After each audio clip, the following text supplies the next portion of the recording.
पुष्कर सिंह धामी जी ने 1000 गुना circuit rate बढ़ा दिया, क्योंकि यदि कोई विकास करना जानता है तो केवल कांग्रेस पार्टी। चुनावी माहौल आते ही धार्मिक रंग देते हैं और उसको बिगाड़ने का काम करते हैं। ट्रिपल इंजन की सरकार चली है और उसके बाद भी पुल लटका हुआ है, देखिए हमें काशीपुर कैसे जिंदा करना है। नमस्कार, आप देख रहे हैं सुरागी लाल न्यूज चैनल और मैं हूं आपके साथ उंजिला फातिमा। निकाय चुनाव नजदीक हैं, ऐसे में जो चुनावी सरगर्मियां हैं वो बढ़ी हुई हैं। कई प्रबल दावेदार निकलकर, चाहे बात करें कांग्रेस की, बात करें भाजपा की, बीएसपी की, हर पार्टी से जो है प्रबल दावेदार निकलकर सामने आ रहे हैं। तो उसी कड़ी में हमारे साथ मौजूद हैं संदीप सहगल जी, जो कि कांग्रेस से दावेदारी कर रहे हैं। सर, क्या आपकी दावेदारी है? बिल्कुल, निश्चित रूप से, क्योंकि आपको पता है कि 20 साल में यदि हम देखें तो 15 साल से काशीपुर की जो नगर निगम की सीट आ रही है वो चाहे निकाय था चाहे निगम था, रिजर्वेशन में थी जी। आज ये सीट जनरल सीट हुई है, क्योंकि यदि ओबीसी में सीट होती है तो हम लोगों को लड़ने का अधिकार नहीं है। आज ओबीसी और एससी लोगों का मैं स्वागत और सम्मान करते हुए सीट जनरल यदि हुई है तो निश्चित रूप से मैं कांग्रेस पार्टी का एक सिपाही हूं। उस सिपाही होने के नाते मैंने पार्टी हाईकमान को अपना दावेदारी पेश की है और निर्णय पार्टी हाईकमान के ऊपर छोड़ दिया है। सर, वहीं बात करें कि पिछले चुनावों में भी देखा गया है कि आप एक्टिवली सामने आए थे, दावेदारी की थी, लेकिन किन्हीं कारणों के चलते जो है आप चुनावी मैदान में नहीं उतर पाए थे। वहीं बात करें 2022 के जो विधानसभा चुनाव हुए थे उसमें भीतरघात की भी कुछ बात सामने आई थी, उस पर आपका क्या कहना है? मुझे लगता है कि ये एक विपक्ष का प्रोपेगेंडा है।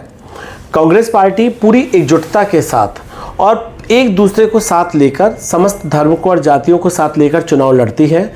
जिस तरीके से अभी आपने और इंटरव्यू की आपने बात करी, तो कुछ लोग इसको चुनावी माहौल आते ही धार्मिक रंग देते हैं और उसको बिगाड़ने का काम करते हैं।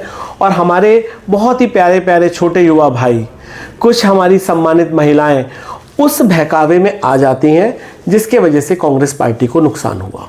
सर, वही बात करें कि एक्टिवली राजनीति में रहने में जो आपका नाम है, संदीप सहगल जी का नाम है, वो हमेशा चर्चाओं में रहता है, लेकिन किन्हीं कारणों के चलते चुनावी समर में नहीं उतर पाते। तो क्या आपको लगता है क्या कारण रह सकते हैं उसके? हाँ, इसका देखिए कोई कारण नहीं है। कांग्रेस पार्टी मेरी पार्टी है और उसकी मैं जैसे अपनी माँ का सम्मान करता हूँ उसी प्रकार से अपनी पार्टी का सम्मान करता हूँ, क्योंकि पिछले 3 पीढ़ियों से हम कांग्रेस पार्टी की विचारधारा के रहे। और कांग्रेस पार्टी ने जब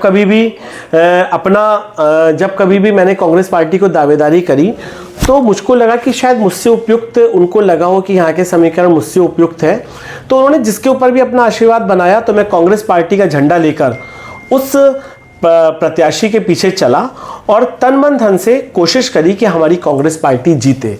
क्योंकि जब पार्टी की बात आती है तो पार्टी में व्यक्ति खत्म हो जाता है, ना व्यक्ति का अपना कोई वोट होता है, ना व्यक्ति का अपना कोई प्रभाव होता है। जो कुछ होता है वो पार्टी का होता है। हम यदि ये कहें कि मेरे पास व्यक्तिगत कुछ है तो मेरे पास व्यक्तिगत कुछ नहीं है, कांग्रेस पार्टी का सब कुछ है। या यदि कोई व्यक्ति ये कहता है कि मैं इतना वोट ले जाता हूँ या मैं ऐसा करता हूँ, तो वो भी गलत है, क्योंकि ऐसा होता तो हम पार्टी के अलग जाते। आज हम पार्टी के साथ हैं और पार्टी जिस किसी को भी आदेश देती है, तो मुझको अभी तक पार्टी ने आदेश नहीं दिया, इस वजह से मैं चुनावी समर में नहीं कूद पाया। पार्टी जब आदेश देगी तो बिना चुनाव लड़े भी जनता के बीच में और जनता की सेवा निरंतर 20 साल से करता आ रहा हूँ। मुझे विश्वास है कि पार्टी मुझ पर अपना विश्वास जताएगी। सर, वही बात करें कि उत्तराखंड बनने के बाद से जो है कांग्रेस अपना खाता जो है काशीपुर नगर निगम सीट पर नहीं खोल पाई है, क्या कारण आपको लगते हैं उसके? यही मैंने अभी बताया आपको कि बहुत बड़ा ये दुर्भाग्य का विषय कि ऐसा हुआ। उस दुर्भाग्य के विषय में जैसे आपने अभी खुद कहा कि जैसी चुनावी दंगल शुरू होता है धार्मिक उन्माद शुरू हो जाता है। और उस धार्मिक उन्माद में, क्योंकि जब कभी भी नगर निगम के चुनाव होते हैं तो एक बहुत बड़ी तादाद में युवा वोटर हमारे उसमें ऐड होते हैं। जब युवा वोटर ऐड होते हैं तो उनको बहकाया जाता है, उनको आपस में लड़ाया जाता है, उनके ऊपर उनकी कलम की बात ना करके, विकास की बात ना करके, उनके रोजगार की बात ना करके उनका एजेंडा बदल दिया जाता है। और उसी में हमारे वो युवा और हमारी कुछ महिलाएं उसमें भ्रमित हो जाती हैं और वो भूल जाती हैं कि काशीपुर का विकास आखिर किस चीज़ में है। यदि वो ये बात ना कर रही होती, जैसा आपने कहा नहीं खाता खुल पाया, यदि इस वाली लड़ाई में वो अपने आप को सही साबित करती और अपने दिल से सोचती कि हमें काशीपुर कैसे जिंदा करना है, काशीपुर में विकास कैसे होना है, तो वो निश्चित रूप से काशीपुर में विकास के लिए कांग्रेस के साथ आती। क्योंकि यदि कोई विकास करना जानता है तो केवल कांग्रेस पार्टी। आप हालात देखिए कि भारतीय जनता पार्टी सेंटर में है, भारतीय जनता पार्टी स्टेट में है, भारतीय जनता पार्टी का मेयर यहां पर रहा, और सीवर लाइन जो मुकेश भाई साहब ने हमारे और बाबा साहब ने जिस समय वो चेयरमैन थे, जिस सीवर लाइन जिस मोहल्ले में जहां तक थी वहां से 10 फीट आगे तक हमारी निवर्तमान मेयर बना नहीं पाई। 8 साल हो गए, पुल लटका हुआ है। ये दिखाइए जनता को, मैं बताना चाहता हूं जनता देखिए कि 8 साल हो चुके रामनगर रोड पे पुल लटका हुआ है, आज तक बन नहीं पाया, जबकि स्टेट और सेंटर में कहते थे डबल सरकार, यहां पर ट्रिपल सरकार, ट्रिपल इंजन की सरकार चली है और उसके बाद भी पुल लटका हुआ है। 7 साल में चौराहे पर यह पुल बनकर आया और इसका ना ओर है ना छोर है। ये नहीं पता कि उतरने की लंबाई किधर है, चढ़ने की चौड़ाई किधर है, ये कुछ नहीं पता।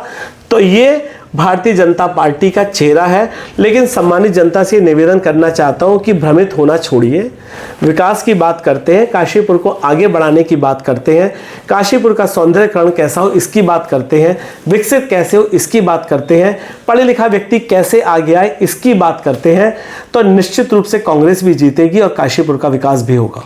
सर, आपने बात की विकास की, तो वहीं मैं आपसे जानना चाहूंगी कि यदि पार्टी आप पर भरोसा जताती है, आपको टिकट देती है और काशीपुर की जनता आपको मेयर बना देती है, तो कौन से वो पहले 3 काम होंगे जो आप काशीपुर की जनता के लिए करना चाहेंगे?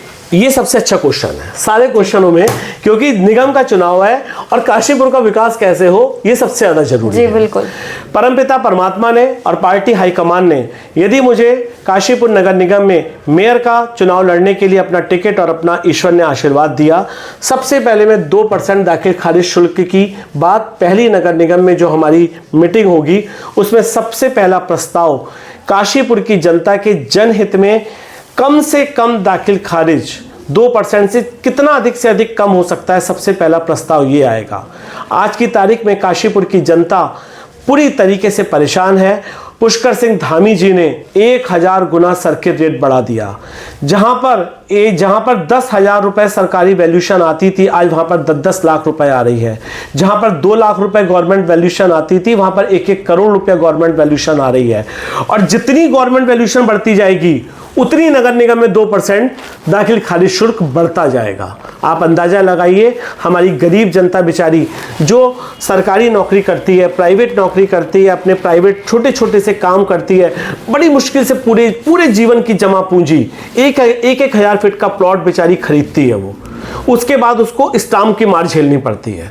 जो स्टाम्प 10,000 रुपए का था वो स्टाम्प आज 6,000, वो स्टाम्प आज 60,000 रुपए का है। मैं एडवोकेट हूं इसलिए बड़ी भली भांति जानता हूं कि आपके खाते में नंबर 1 की कैपिटल इतनी नहीं है। जमीनों में जो आपकी ग्राउंड वैल्यू है, यानी कि कहीं पर कीमत प्लॉटों की मात्र 200 रुपए फिट है या 400 रुपए फिट है, और सर्किट रेट जो आ रहा है वो 1000 रुपए फिट आ रहा है।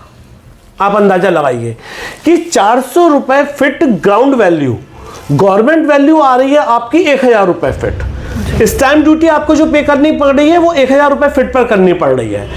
नगर निगम का जो 2% हाउस टैक्स देना पड़ रहा है वो गवर्नमेंट वैल्यूशन पर देना पड़ रहा है। तो जनता कई बार मर रही है और मैं उस मरती हुई जनता को निकालना चाहता हूं, उसके दुख को समझना चाहता हूं, उस दुख को कम करना चाहता हूं। सर, बाकी के और कौन से आप पहले काम करना चाहेंगे? पहला 2% दाखिल खारिज हुआ। दूसरा काम आप अभी देख रहे हैं कि जो गूगल से और ऑनलाइन सर्वे कर रहे हैं कुछ लोग, एक टीम घूम रही है जो गवर्नमेंट ने टीम लगा रखी है कि घरों घरों पे जाइए और घरों पर जाने के बाद आप नक्शे करके, जहां पर 1000 रुपए आपका हाउस टैक्स आता था वहां पर सीधा 10,000 हो रहा है, सीधा 20,000 रुपए हो रहा है। यदि आपने कहीं छज्जा भी निकाल रखा है तो बड़ी मजे की बात बताऊं आपको, यदि आपने वो टैक्स अपना कम कराना है तो टेबल के नीचे से उनको पैसे दीजिए और आपका हाउस टैक्स कम हो जाए। ये खुला चैलेंज कर रहा हूं, जो जीरो टॉलरेंस की सरकार है वहां पर ये वाली टीमें, आप कभी मौका मिलेगा भी आगे हमसे आपसे बात करने का मौका मिलेगा, आपके सामने में मैं वो लोग लाऊंगा जिनसे 10-10, 20-20 हजार रुपए मांगा गया और ये बात कही गई कि आपका टैक्स या 50,000 रुपए बन रहा है। उनसे कहा गया कि आप 20,000 रुपए दे दो साहब, आपका 5,000 आ जाएगा। तो ये जीरो टॉलरेंस की सरकार जो नगर निगम के माध्यम से मकानों में सर्वे करा रही है, वो भ्रष्टाचार का एक अड्डा खोला जा रहा है। पूरी तरीके से भ्रष्टाचार हो रहा है। मैं इस भ्रष्टाचार को बंद करूंगा। किसी भी कीमत पर नाजायज तरीके से मकानों का सर्वे नहीं होगा। जो जेन्युइन होगा, जायज होगा वो सर्वे होगा, कवर्ड एरिया आपका जो एक्चुअल होगा उसी के ऊपर आपको टैक्स पे करना पड़ेगा, नाजायज रूप से आपका सर्वे नहीं होगा। ये आपके दो काम होंगे। तीसरा काम, शहर में तीसरे काम में यदि मैं जोड़ना चाहूं तो क्योंकि मेरा घर गिरिताल में है जी बिल्कुल, और उसके सामने गिरिताल लेक पड़ती है और मुझे बड़ा दुख होता है जब मैं अपने घर से निकलता हूं तो बदबू का अंबार गिरिताल लेक में आता है। एक तरफ मां चामुंडा मैया है, दूसरी तरफ मां महिषासुर मर्दनी है। आप सोचिए, इतनी पौराणिक मंदिर होने के बावजूद, इतनी पौराणिक जगह होने के बावजूद गंदगी का नाला गिरिताल बना हुआ है। कहते हैं जब कोई आप अच्छा कार्य शुरू करते हैं तो सबसे पहले आपको अपने घर से शुरू करना चाहिए। तो सबसे पहले मैं अपने घर के सामने की सफाई से शुरुआत करूंगा। आप सब ने, काशीपुर की जनता ने मुझको मौका दिया, ईश्वर ने यदि मुझको मौका दिया, हाईकमान ने यदि मुझको आशीर्वाद दिया, तो 26 जनवरी को गणतंत्र दिवस पर झंडा फहराने के उपरांत सबसे पहले गिरिताल पर आकर हम काशीपुर की जनता के साथ काशीपुर में गिरिताल की सफाई कैसे होती है इस बात की शुरुआत करूंगा। बिल्कुल, तो ये थे हमारे साथ एडवोकेट संदीप सहगल जी, जिनका साफ कहना है कि यदि जनता मौका देती है तो सबसे पहले शहर में सुधारीकरण का काम करेंगे। ऐसे ही हर छोटी बड़ी चुनावी अपडेट लेकर आपके सामने आते रहेंगे। तब तक मैं आपसे विदा लेती हूँ अपने सहयोगी मानिक गुप्ता के साथ। मंजुला फातिमा, सुरागीला न्यूज़ चैनल से।